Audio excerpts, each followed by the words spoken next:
1874, Ohio. The Caldwell family, the garden that yielded bones instead of crops. The year was 1874, and in a small corner of Ohio, the earth seemed reluctant to give. The summer rains had been scarce, and fields that once hummed with life now stood thin and brittle. Corn stalks bent under the weight of heat and famine, their leaves curled like paper, their roots clawing at dust. Yet one farm stood apart. The Caldwell land, black and lush, seemed immune to suffering. Its rows of corn rose tall, green and full, swaying with heavy ears that promised plenty while neighbors watched their own crops wither. Families whispered that God had blessed the Caldwells for their discipline, for their silent labor, for their unwavering devotion to the church. While children of other farms went hungry, the Caldwells seemed to reap without fear. It became a story told over meals, a comfort to some, an irritant to others. But no one dared speak of envy too loudly, for Silas Caldwell was a man of standing, and standing men were rarely questioned. The family's house stood white and clean at the edge of the land, its windows plain, its yard swept without clutter. From the road, the farm looked ordinary, peaceful even, with the quiet rhythm of chores carried out by practiced hands. Neighbors often said they never heard laughter from the Caldwell home, but they excused it as humility.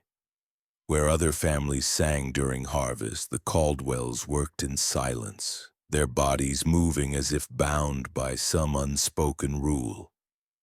It was this quietness that unsettled some, though none would admit it openly. Silence had its own weight, and in the Caldwell home, it pressed heavy. Inside, the family moved like shadows around their father, Silas, whose presence filled every room. He was a man of medium build, neither tall nor broad, yet his eyes commanded stillness. The children obeyed quickly, the wife kept her words soft, and even the creak of wood underfoot seemed reluctant to disturb him. Every act was measured. Meals were served at the exact hour. Prayers were recited with rigid cadence.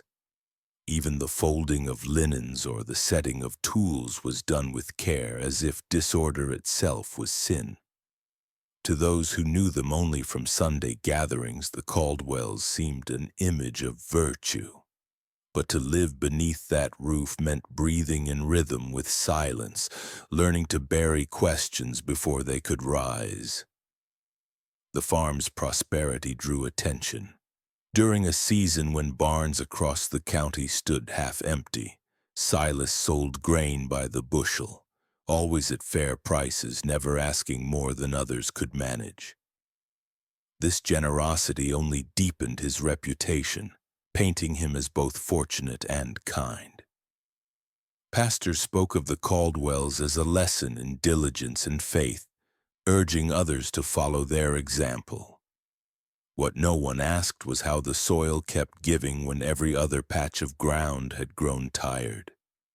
Farmers who borrowed Caldwell's seed found no luck. Rain that seemed to fall over his fields bypassed their own. Some called it God's favor. A few muttered darker thoughts under breath, but those thoughts never found air. In a small town, silence was safer than suspicion. The children of the Caldwells were pale, obedient, and rarely seen playing beyond their yard. Miriam, the eldest daughter, was often spotted hanging wash in the early light, her eyes fixed on the line but never meeting another's gaze. The younger boys carried tools larger than their frames, following their father in rigid steps as if afraid to falter.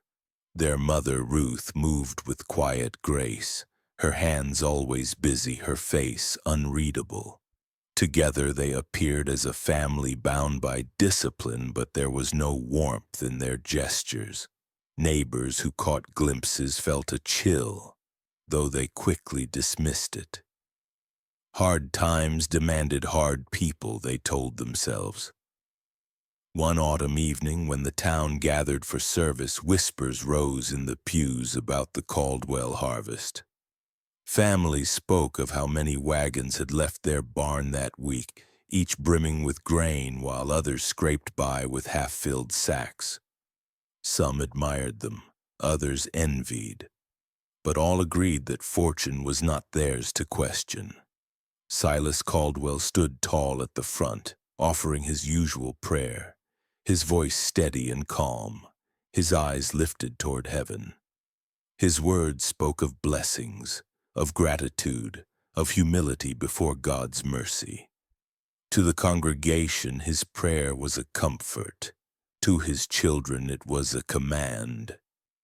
When night fell and lanterns flickered along the dirt roads, neighbors passed the Caldwell fields, marveling at their abundance. The stalks swayed in the breeze, tall enough to conceal secrets, their roots deep enough to hold them. No song rose from the family as they worked late into the night, harvesting by hand with careful precision. Only the scrape of blade against stalk and the heavy thud of corn into baskets broke the silence. To any passerby, it was the sound of diligence. But to those who lingered too long at the fence, it carried something colder. A rhythm too exact, too ritualistic, as if the family worked not for sustenance but for something else. Something unspoken that breathed beneath the soil. And so, while the rest of the county wrestled with drought and hunger, the Caldwell farm thrived. Children went to bed with empty stomachs in homes not far away, while the Caldwells filled their cellar with rows of jars and sacks. The town turned its envy into reverence, for it was easier to believe in blessings than to question the silence. But beneath the green stalks and dark earth, something was already stirring, something that would not stay buried forever. The harvest was rich, yes, but the soil itself carried secrets that no prayer could cleanse.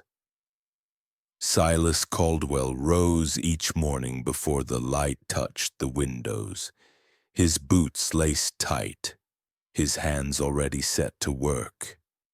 He carried himself with the calm of a man convinced of his own righteousness, moving through his house with the same rhythm he demanded of his children. There was no softness in him, no wasted words or gestures. To the townsfolk he appeared disciplined, a man of faith whose steady eyes reassured in times of famine. But within the walls of his home, those eyes carried a different weight. His children lowered their gaze when he passed. His wife measured her speech like a servant waiting for permission. And silence pressed itself against the beams of the house like a second skin. The town saw him as a deacon, a man devoted to God. He was always present at service, always in his pew, always with his family arranged in perfect order. When the pastor called upon him to pray, his words flowed with practiced humility, thanking God for the blessings of land and family. But while others spoke of grace with hope, Silas spoke with precision, each word landing sharp, as though faith was not a comfort, but a duty. His voice never trembled, never softened. People admired him for his strength. They did not see that what they called devotion was in truth control, a hunger to bind life into strict order, to crush any sign of disobedience as though it were sin itself. At home, mealtimes were rituals. The table was set at the same hour each day, food portioned with exactness, hands folded before mouths opened. If a spoon scraped too harshly or a child whispered out of turn, Silas's stare silenced them. No strike was needed. His gaze alone carried punishment. His children learned to breathe softly, to chew without sound, to move only when given leave. Even the sound of Ruth pouring water felt measured, as though she feared the noise might disturb the balance of his rules. It was not cruelty in the obvious sense. It was something colder. A life arranged with the same order he used in his fields, as if each soul under his roof was no more than another row in his careful planting.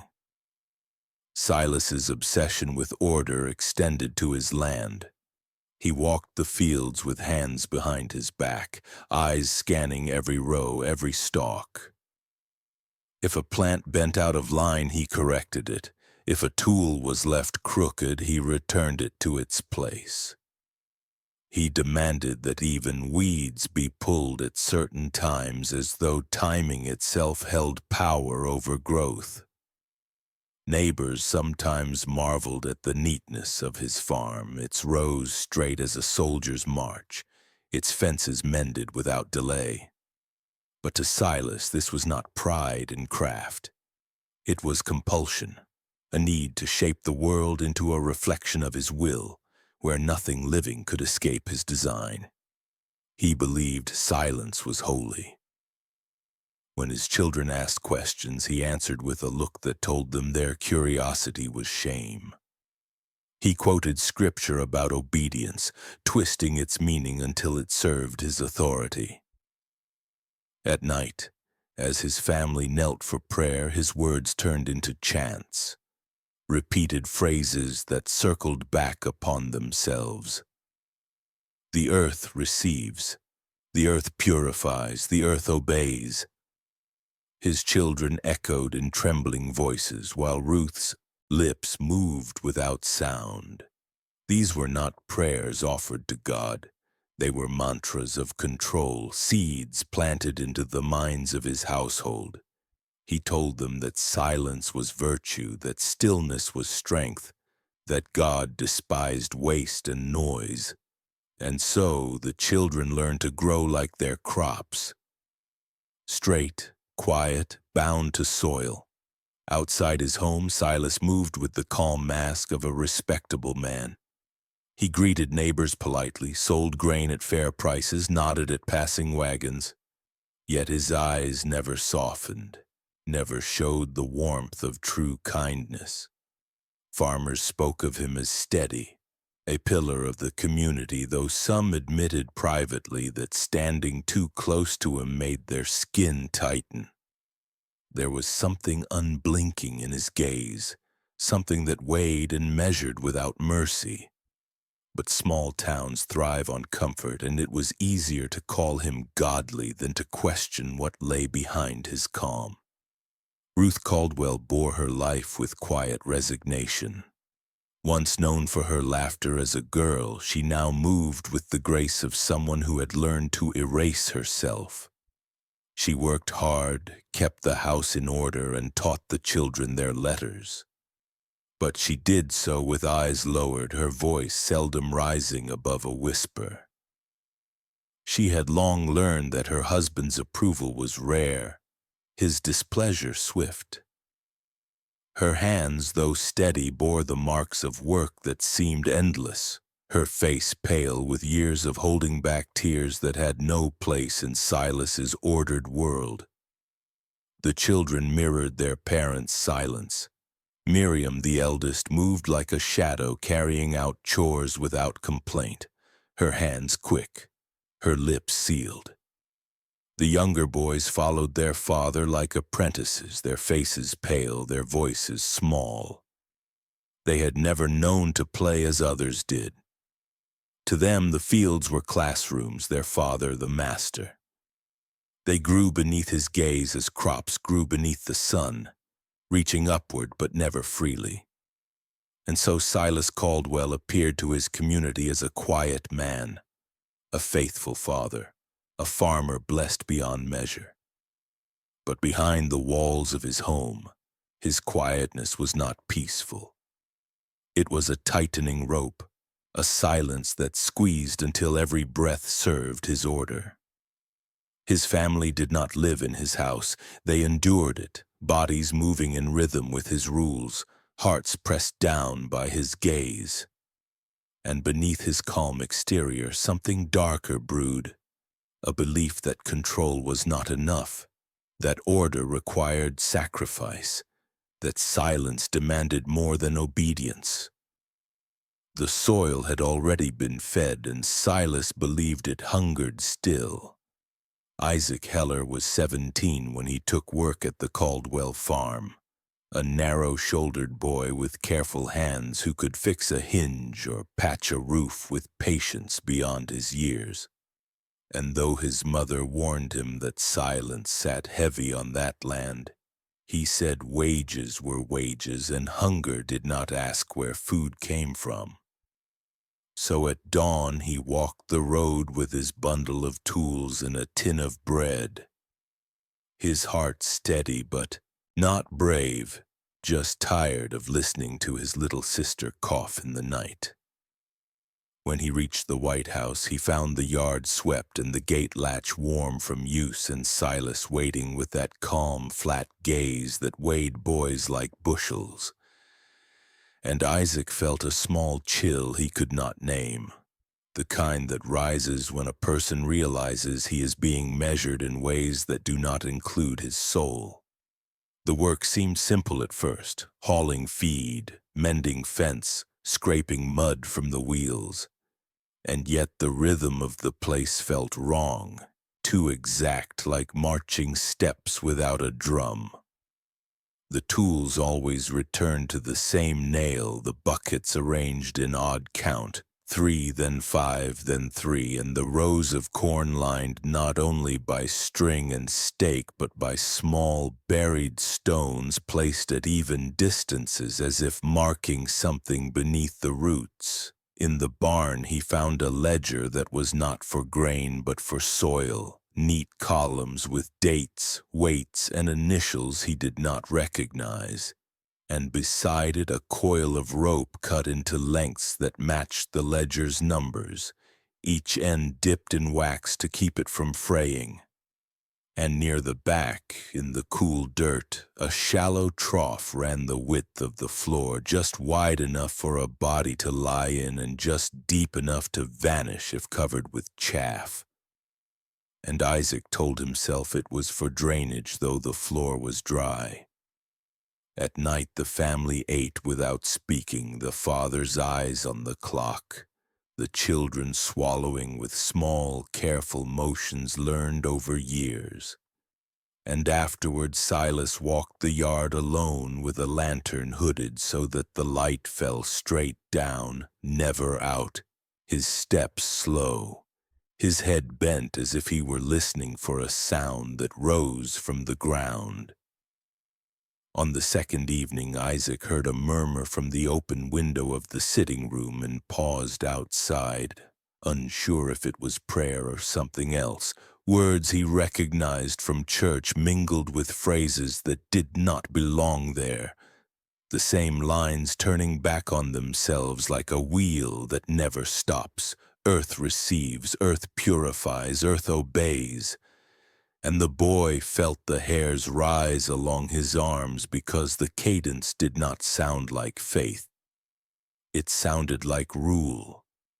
Miriam passed him in the hall once with a basket of linens, and he saw the cloth was marked with tiny stitches that seemed like flowers at first but were not flowers.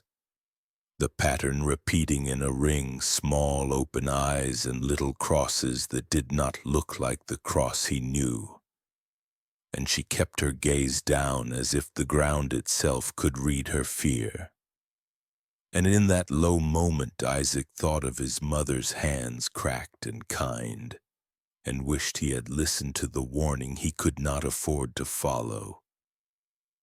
On the third day, Silas sent him to dig a new drainage line along the south field and gave him a spade with a fresh edge and a measure stick marked with charcoal notches at strange intervals, telling him to set the depth by the stick and not by sense.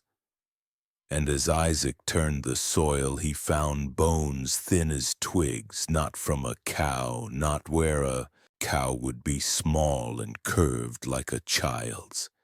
and he froze, breath held until a shadow crossed the row, and Silas stood there with that calm face and said, "The land remembered old burials from the early settlers, that bones came up with plows sometimes, that a good man did not make tales out of the past."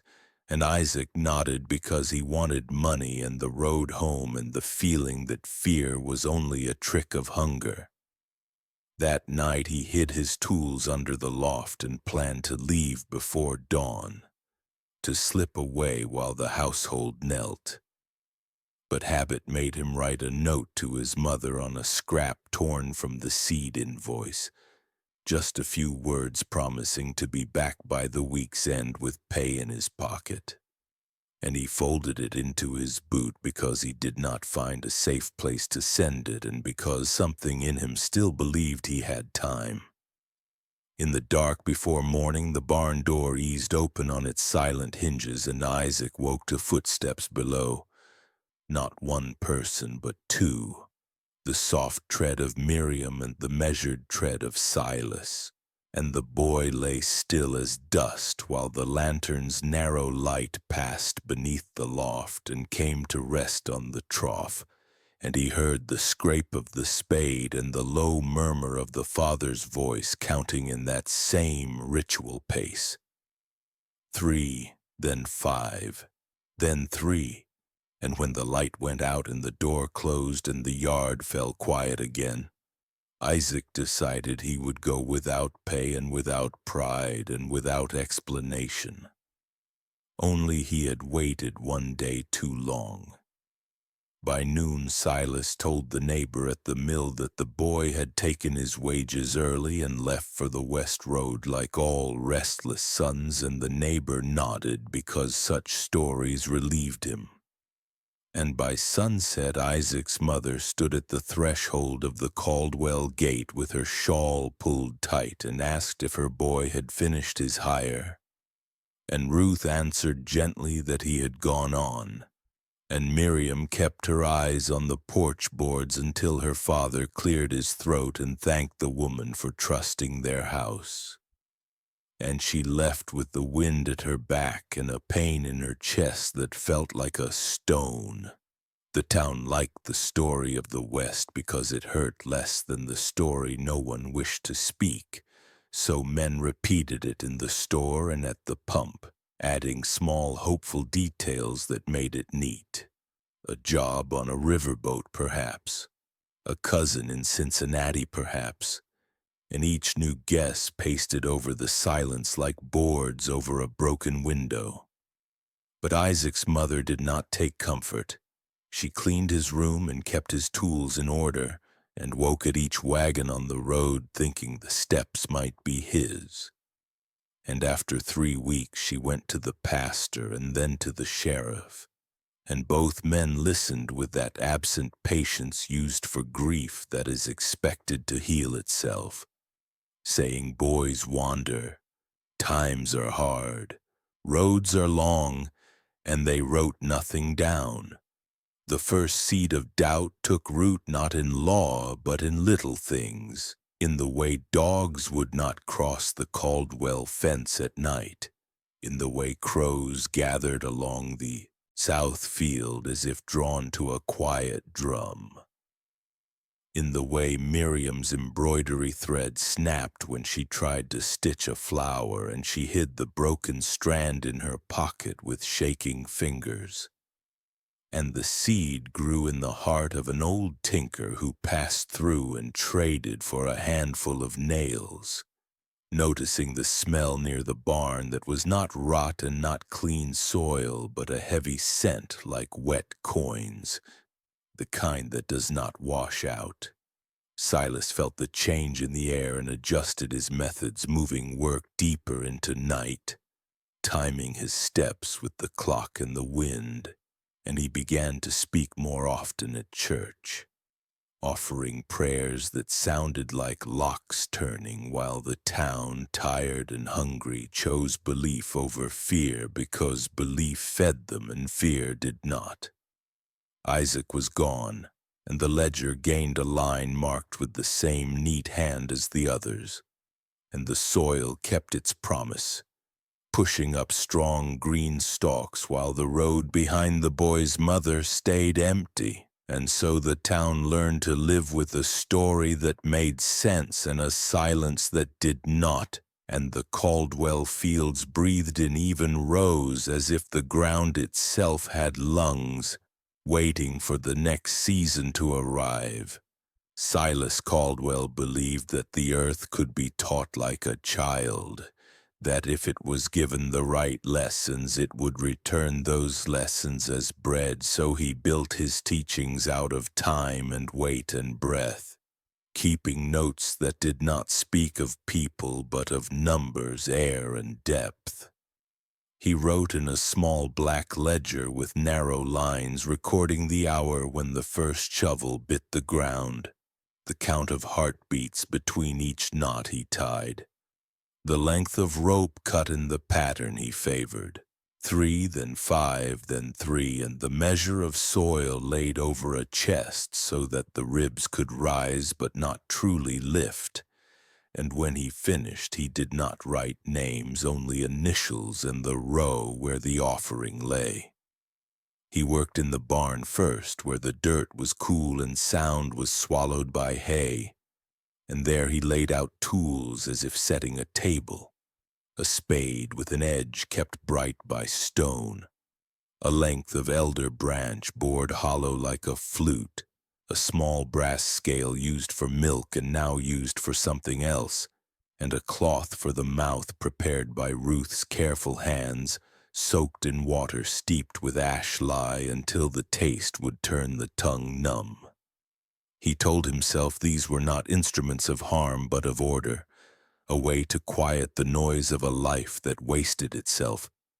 And he said the words that soothed him. Earth receives, earth purifies, earth obeys. He did not strike or shout. His method was patience.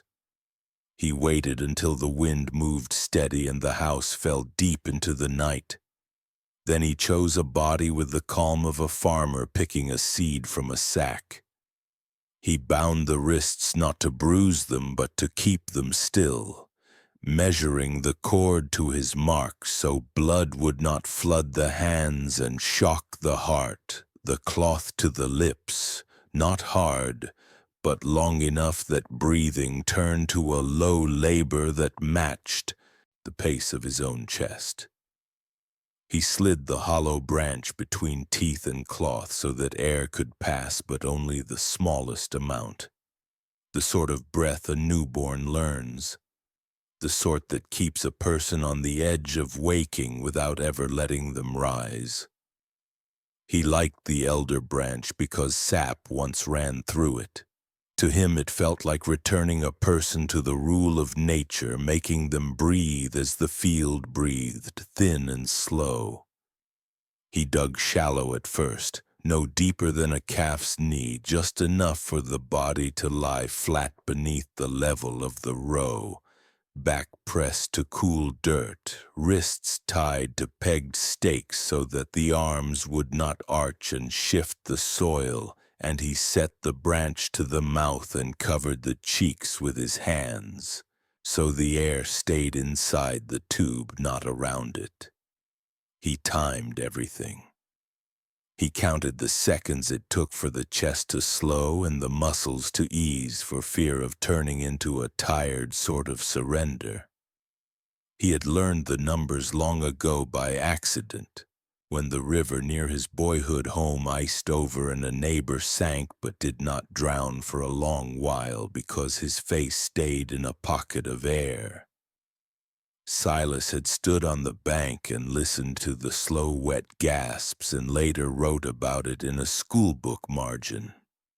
And years after, when he first turned soil over a warm shape, those old numbers returned like scripture.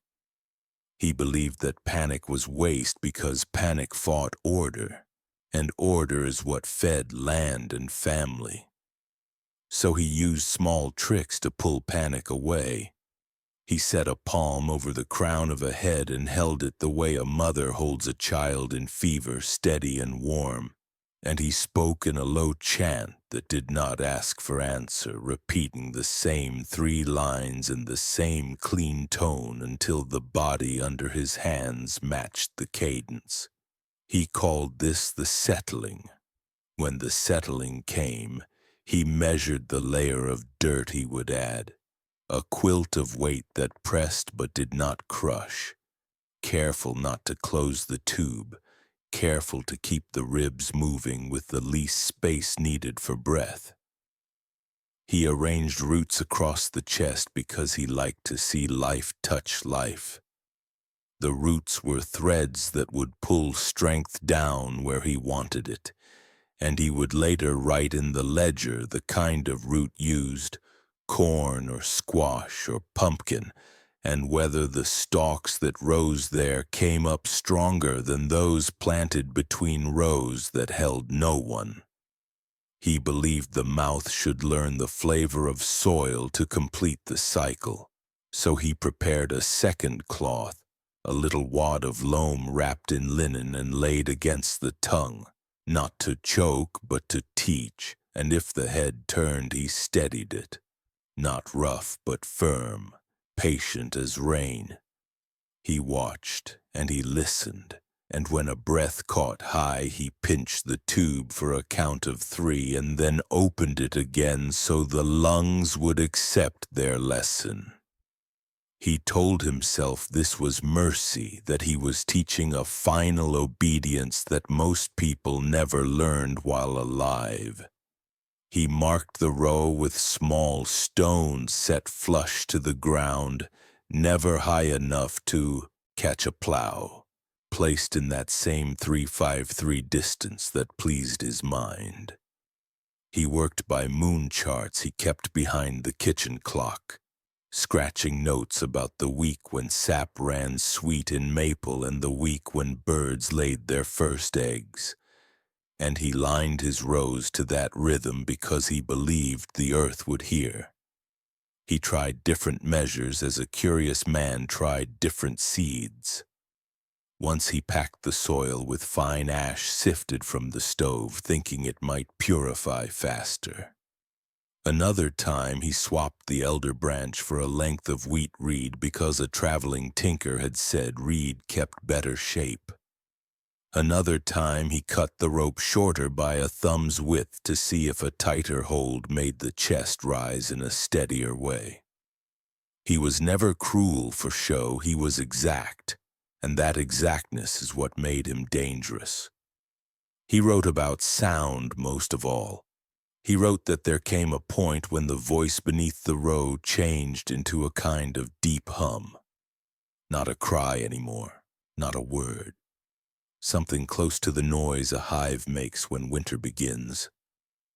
He called this the turn, and he believed it meant that a soul had given up the wasteful struggle against order and had become used.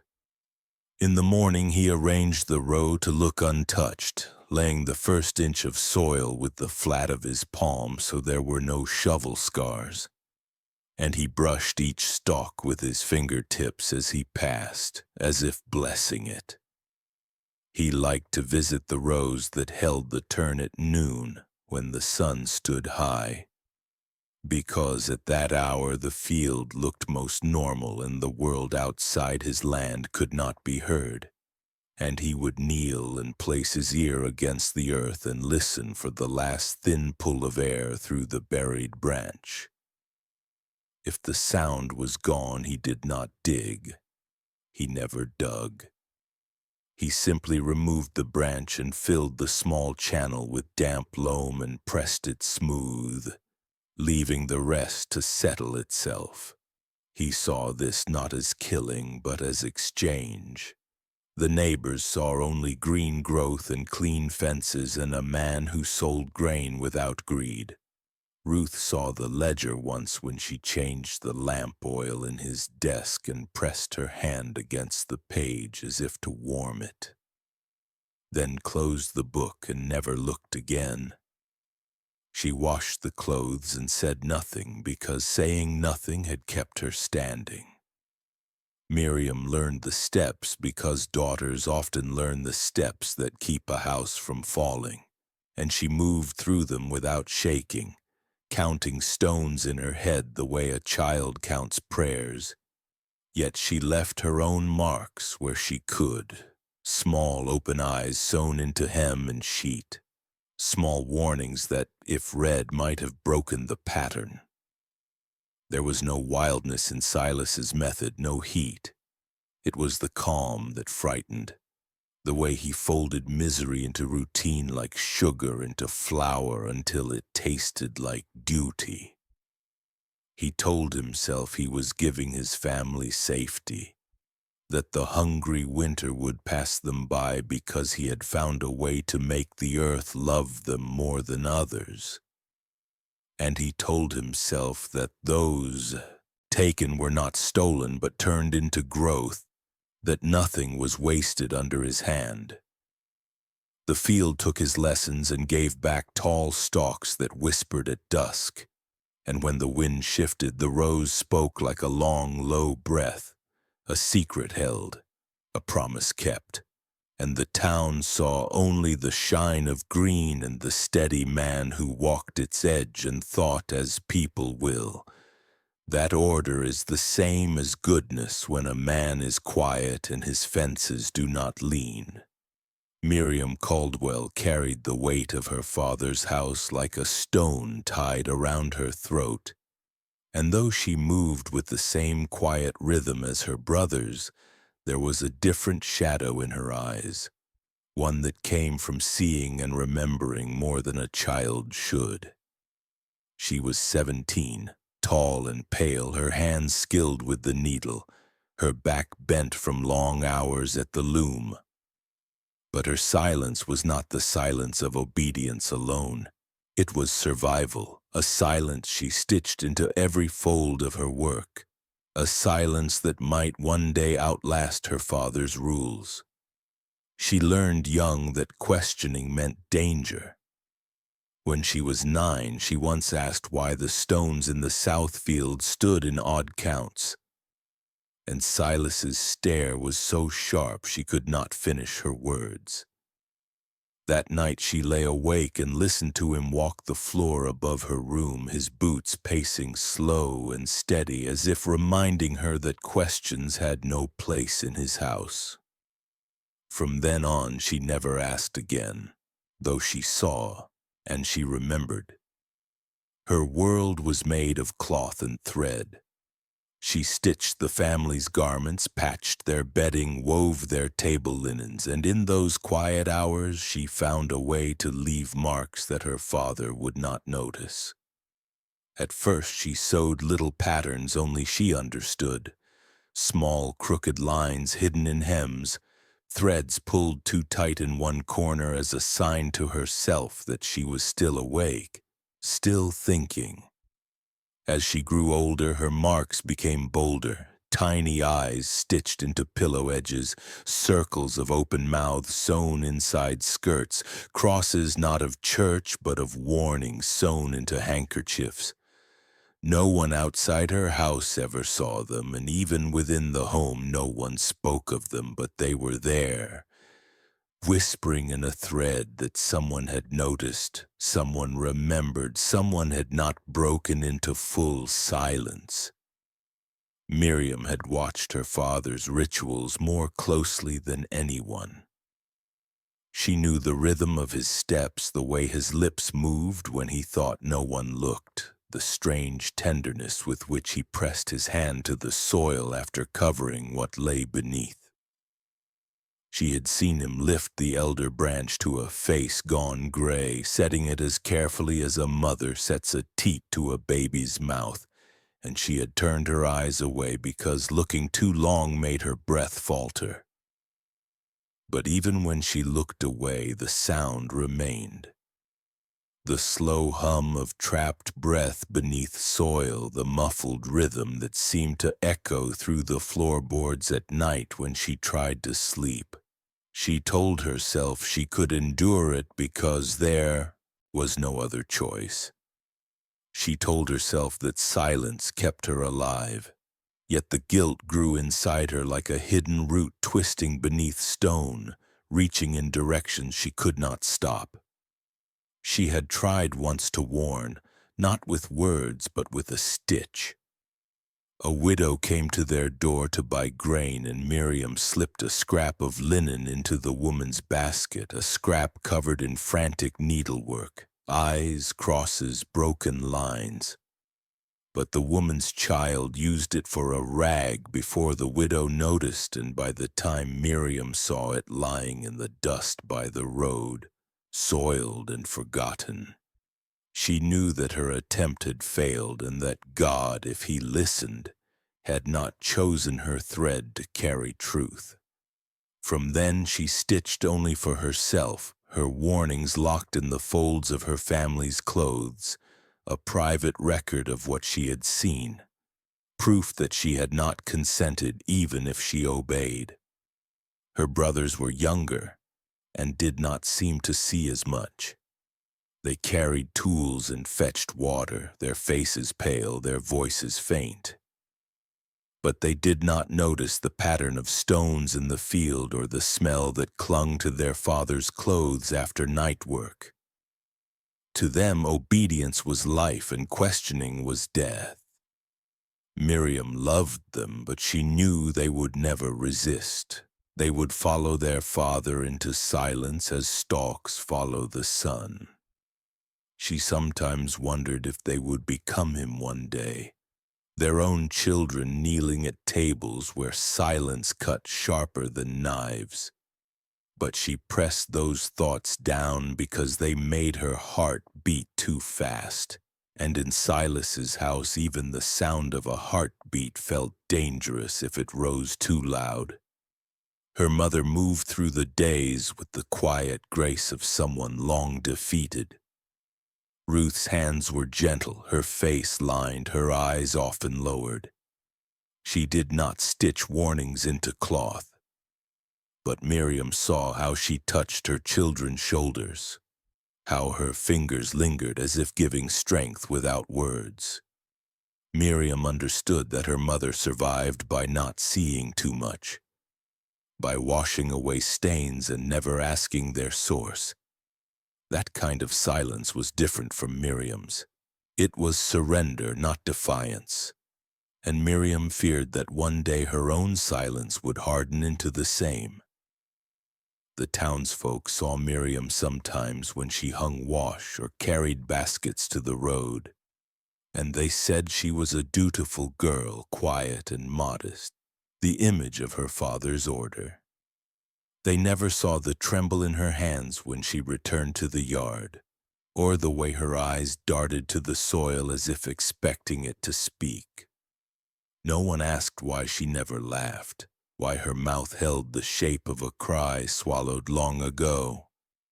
They saw only what they wished to see, a godly daughter in a godly family, and they turned away from anything else. At night, Miriam lay in her small bed and traced the shapes of her stitches in her mind, the hidden eyes, the broken circles, the signs only she could read. She prayed, but not to the God her father claimed. She prayed to silence itself, asking that it keep her alive long enough to one day be broken. She wondered if the earth beneath her window carried voices still humming in the dark, and sometimes she pressed her ear to the floor, hoping to hear, hoping to know that someone was still resisting even beneath the weight of soil. All she ever heard was her father's footsteps, steady, measured, endless. She was not yet brave enough to speak, but her silence was not empty. It carried memory, fear, guilt, and the faintest seed of rebellion. And though the town would not see it and her family would not name it, Miriam's silence was the first crack in her father's order. She had no weapon but her needle, no witness but the cloth, yet even that was something. Beneath the quiet house and the lush fields, something was shifting. And Miriam, pale and wordless, waited, her hands never still, her eyes never free, her silence heavy with the truth she dared not speak. By late summer, the town had learned to live with missing faces the way it lived with drought and fever, as if loss were weather. And in that kind of season, small names slipped from porches into fields and were not called back. The first was a beggar boy known only as Finch because he sang in a thin voice for bread, last seen near the Caldwell fence where the corn stood tallest. Then a runaway girl who slept in sheds and left chalk marks for other wanderers, her marks ending at the edge of the south row, and afterward a miller's nephew who walked home by the river and never reached his door. And with each absence the Caldwell garden grew more proud, its pumpkins swelling into round, quiet moons, its beans climbing with eager hands up poles that cast thin ribs of shadow at dusk.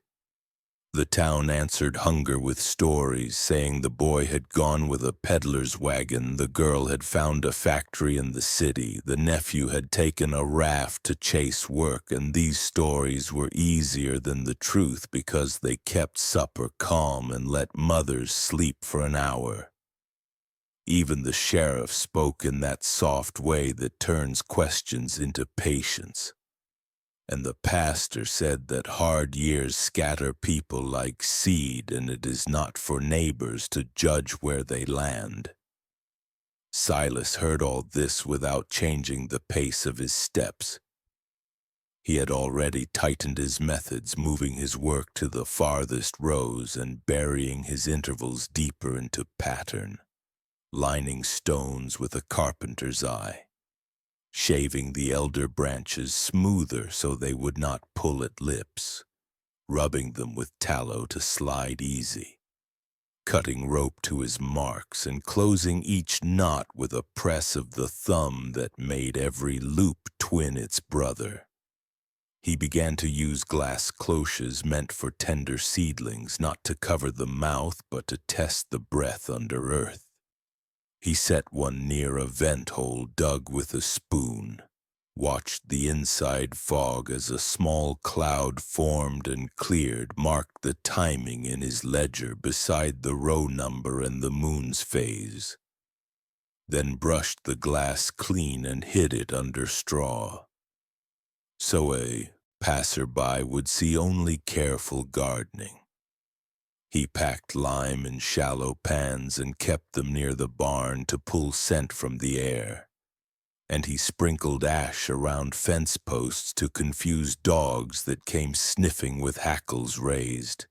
And when an old hound refused to step over the gate and howled toward the dirt, Silas stood in the yard and did nothing at all because stillness was his truest weapon.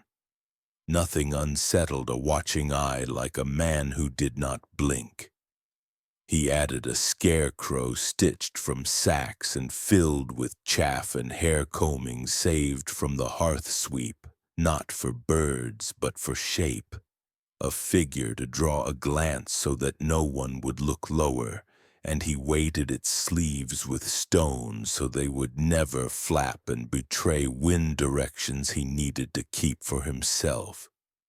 Miriam saw the new care and tried to wound it in ways that looked like clumsiness. She moved a marker stone by the width of a finger when she was sent to hoe, and for an hour her heart lifted at the thought that the pattern had cracked.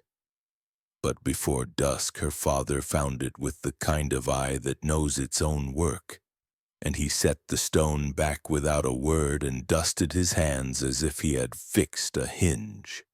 She started to leave threads in places he could not explain, a red hair-fine line snagged on a fence staple, a small knot tied around a weed stalk at the edge of the ditch, tiny flags of distress that would mean nothing to a man who lived only by measures he made himself.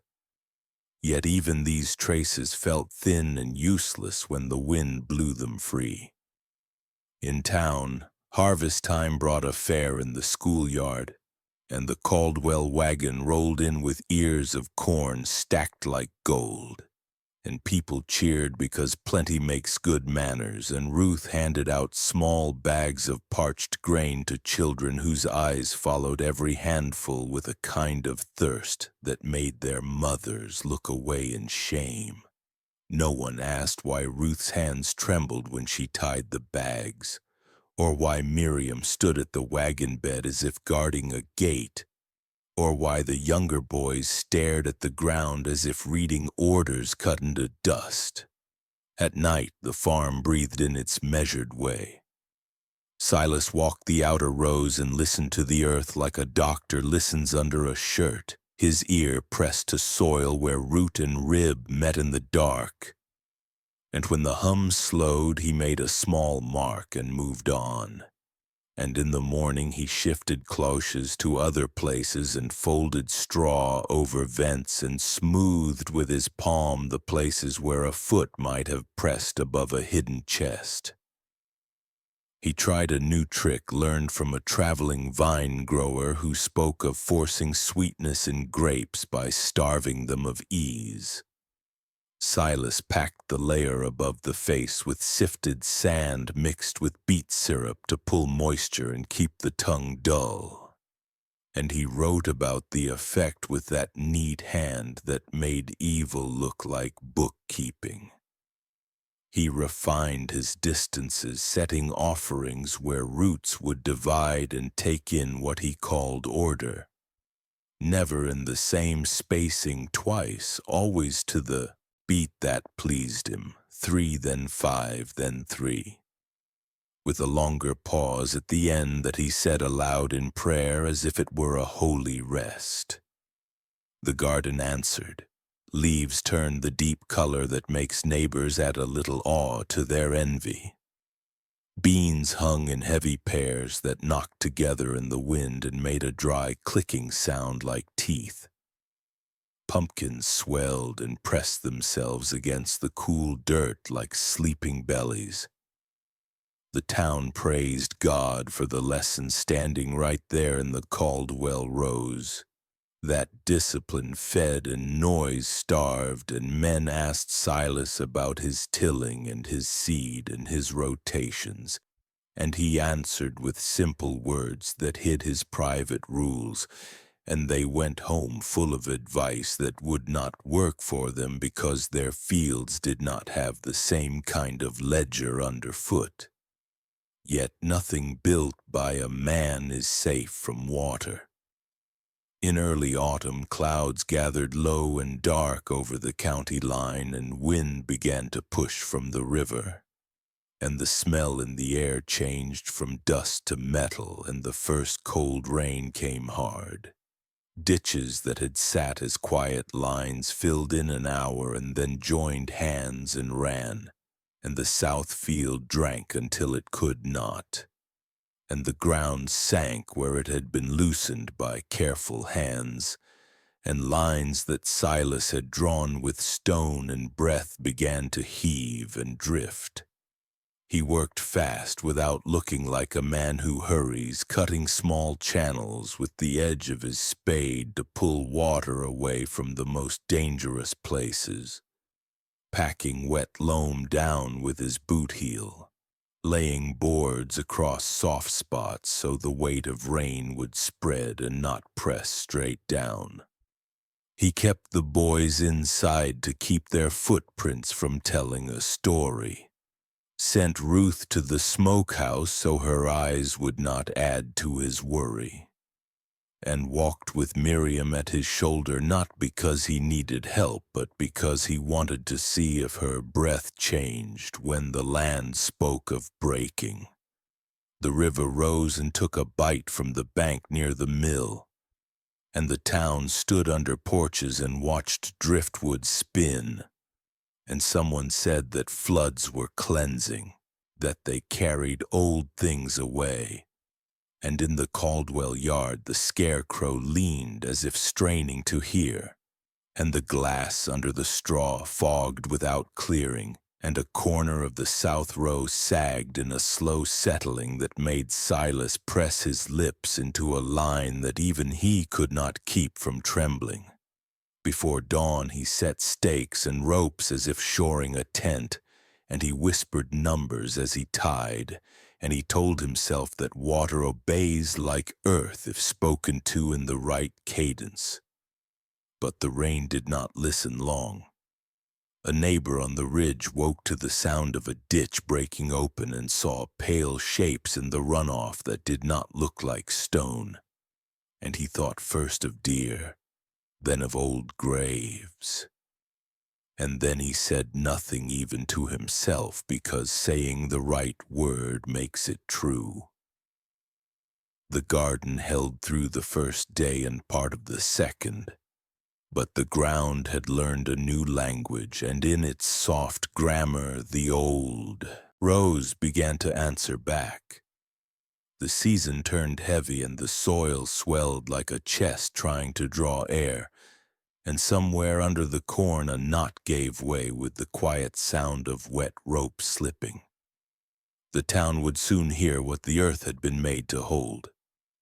The rain did what talk could not. It loosened the careful seams of Silas Caldwell's work, tugging at rows he had stitched with rope and breath until the soil sank in slow sighs, and left a dark runnel along the south edge where a ditch broke open and slid toward the road. And on the second morning a neighbor named Ephraim Lott came out to clear the wash from his fence and saw a pale curve in the muck that was not driftwood and not deer.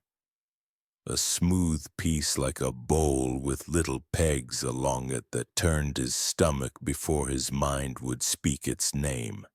He set his shovel on it and felt the hollow knock of something once living, then stepped back with his hat in his hand and said aloud to the empty field that the river had taken a wrong bite. Word traveled the way fear does, quick and crooked, and by noon the sheriff stood at the Caldwell fence blinking rain from his lashes while Silas waited with that calm that made men feel scolded for breathing too loud. Behind him Ruth kept to the doorway with her hands twisted in her apron, and Miriam stood 3 steps back from the threshold like a hinge that might break if opened too far. The sheriff did not want trouble with a deacon whose grain fed the county, but his deputy, young and eager to be useful, climbed the fence and sank a spade into the softened row where the ground bulged. And the sound that rose, wet earth parting around iron, rang like a bell no one wished to hear. They worked slow, not because of care alone, but because none of them knew how to hurry in a place where the air had the weight of a church service.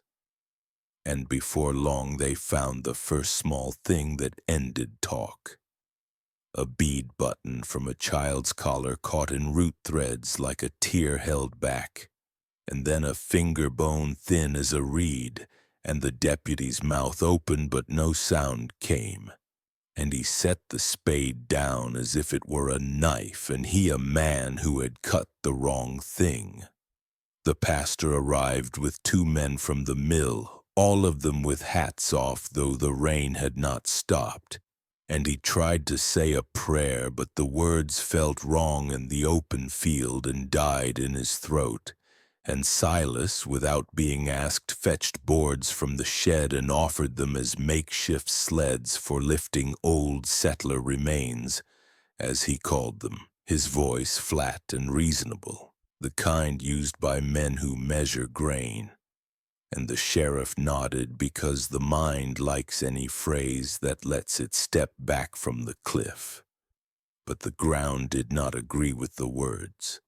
When the deputy widened the cut, the soil sloughed away and revealed a row of jawbones lined like stones along a garden edge, each tilted in the same neat angle.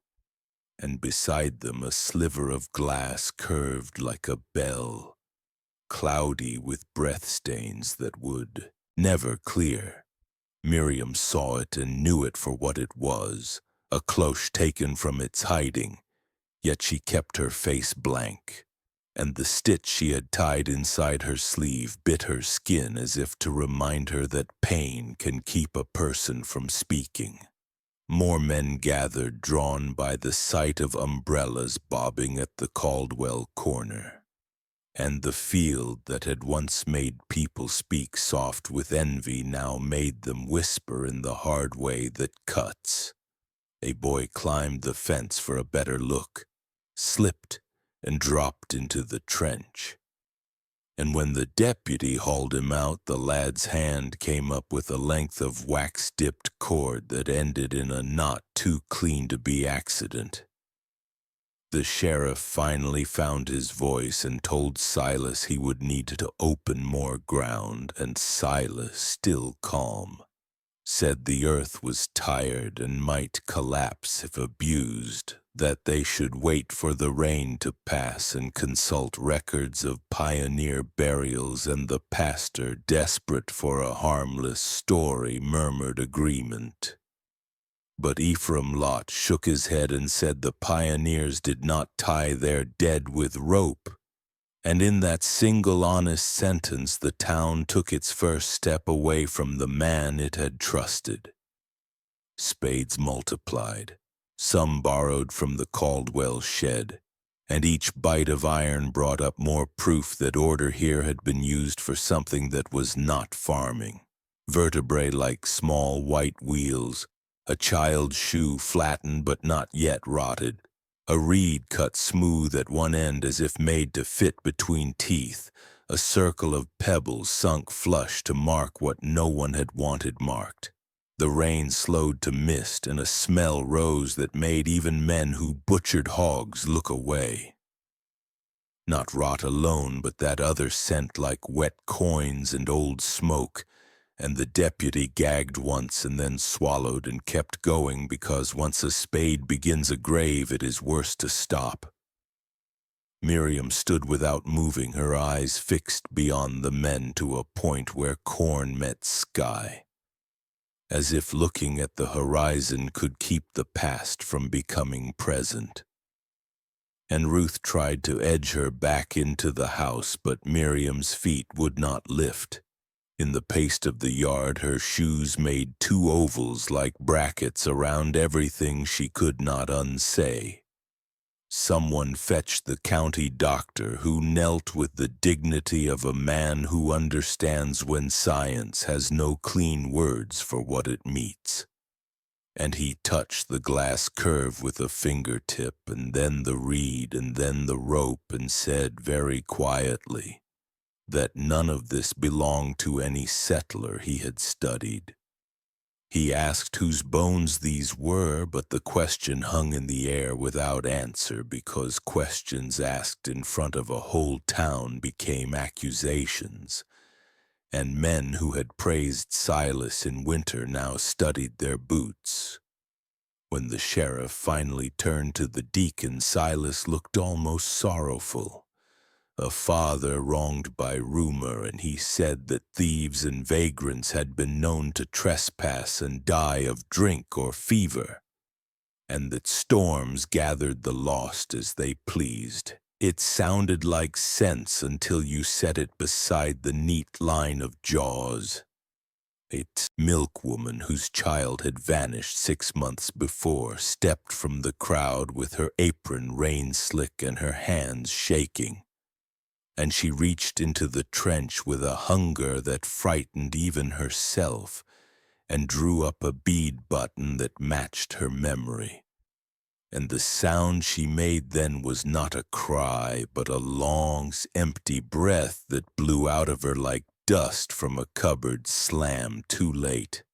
The sheriff told everyone to stand back and ordered the Caldwell house watched, though no one had the courage to lay a hand on Silas, who offered his keys and ledger box with the ease of a man who plans even for this. The ledger on the desk did not hold names, only initials and rows and moon marks, and the doctor copied a page while the pastor stared at the little circles as if they might turn into prayers if he looked hard enough. Toward evening, the clouds tore and a weak yellow light laid itself over the field, and in that strange gentleness the trench looked like a wound that had decided to stop bleeding. But the men knew it would open again tomorrow and the next day and the next, because truth, once found, behaves like water and follows its own slope. They covered the cut with canvas and set boards crosswise so dogs would not nose in the night, and the sheriff posted two at the gate who tried to stand proud, and instead looked very young, and the town drifted home in a hush that felt like a held breath aching to be let go. Silas walked his porch once, twice, then stopped and folded his hands as if in prayer. And Miriam, watching from the side, understood that his stillness now was no longer power but a wall trying to hold against a tide. The digging would return at dawn. The spades had learned the path. The earth, pressed into speech, would keep talking. And the Caldwell fields, which had once answered only to his rhythm, now answered to a different count. The slow, patient number of hands willing to turn every row. The courthouse smelled of wet wool and ink, the air thick with the whispers of people who had known Silas Caldwell as neighbor, as deacon, as the man whose grain had filled their tables in lean months. Now they sat shoulder to shoulder, staring at the figure who remained as calm in the dock as he had been in the pulpit. His hands folded, his eyes steady. He did not fidget. He did not blink away shame. He sat as if the trial was a sermon of his own making, as if he had prepared for this moment the way a farmer prepares for harvest. The prosecutor spoke of bones unearthed, of rope and glass and reeds, of buttons matched to children who had never returned home.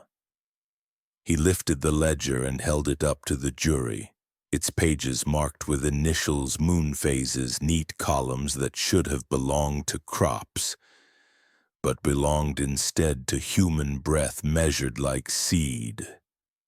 Yet as the words poured into the room, Silas sat untouched, his face almost benevolent, and the quiet that filled the space seemed to answer him. Witnesses came one by one, their voices breaking under the weight of memory. The mother who recognized the bead button pressed it to her chest and whispered of a lullaby left unfinished. A farmer told of bones found in floodwater. A deputy spoke of the way jaws had been lined like stones, not tossed or scattered, but ordered, deliberate ritual. And Miriam sat with her hands in her lap, her eyes fixed on the floorboards, saying nothing. She had been called, but her silence was complete. Whether it was fear or obedience or survival, no one knew. The court read her quiet as loyalty. Only she knew it was both guilt and resistance. If she spoke, the weight of her father's gaze would follow her into the grave. The defense turned the silence into a weapon. They called Silas a man of charity, a husband who gave grain when others starved, a deacon who had never raised his hand in anger. They asked the jury if bones and soil were proof of guilt or only proof of time, if the ledger was evidence or a farmer's peculiar order. They leaned on the town's reluctance to name evil in their midst. Was it easier to believe in a monster who killed in secret or in a god who had let old graves rise during storms? The jury shifted in their seats, torn between the weight of evidence and the comfort of denial. Ruth was not called. She remained in her chair, her face gray, her body small. Miriam felt her mother's hand brush hers once, a faint touch like thread breaking. Neither looked up. The brothers sat wide-eyed, too young to understand, too old to forget. When Silas finally spoke, his words were plain. He said that he had tended his land as any man should, that strangers came and went, that he had not asked for their deaths, but that the soil was not his to control. He said that God had chosen his field to reveal what lay hidden beneath generations, and that it was blasphemy to accuse a faithful man of crime for what the earth had chosen to show. He did not plead for mercy. He did not raise his voice. He ended by saying, "The earth obeys." The courtroom grew colder with those words. The jury left for hours, their footsteps echoing in the hall while the town shifted uneasily on benches. When the verdict came, it was uncertain. They convicted Silas on lesser grounds, neglect, concealment, but not murder, not ritual, not the full weight of what the field had whispered. The law was not prepared for evil that wore such calm, that killed without rage, that wrote in ledgers instead of bloodstains on the wall. Silas was sentenced to prison, but even as chains closed around his wrists, he walked with the same measured pace, his eyes fixed straight ahead, as if his own order remained intact. And in the silence that followed him out of the courthouse, the town realized that a conviction was not the same as justice, and that silence had once again triumphed. The Caldwell farm stood empty after the trial, its windows shuttered, its fields left untended. Weeds grew along the edges of the rows, but the soil where the bodies had once been planted seemed darker, richer, as if it carried memory.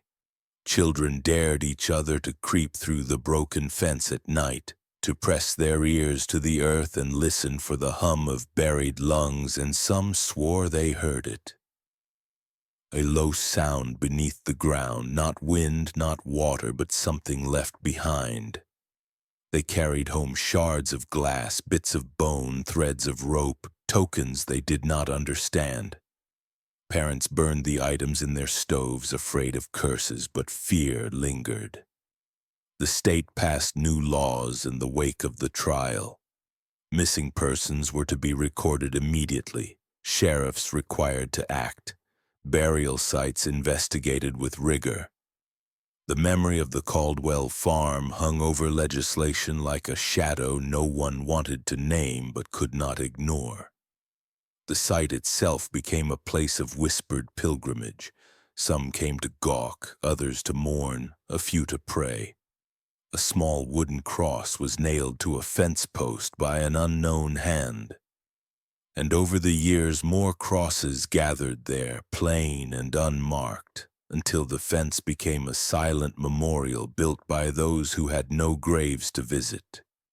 Miriam lived her life in quiet, never speaking of what she had seen, never marrying, never leaving the county. She stitched her warnings into cloth until her hands grew stiff, and when she died decades later, a chest of her embroidery was found, filled with rows of open eyes, mouths sewn shut, circles of silence. Some called it madness, others called it the truth. Silas's legacy remained unfinished. He died in prison, his ledger never fully explained, his calm never broken. To his last day he refused confession, repeating only that the earth obeyed. Guards said he would sit for hours with his ear pressed to the wall as though listening for roots beneath stone.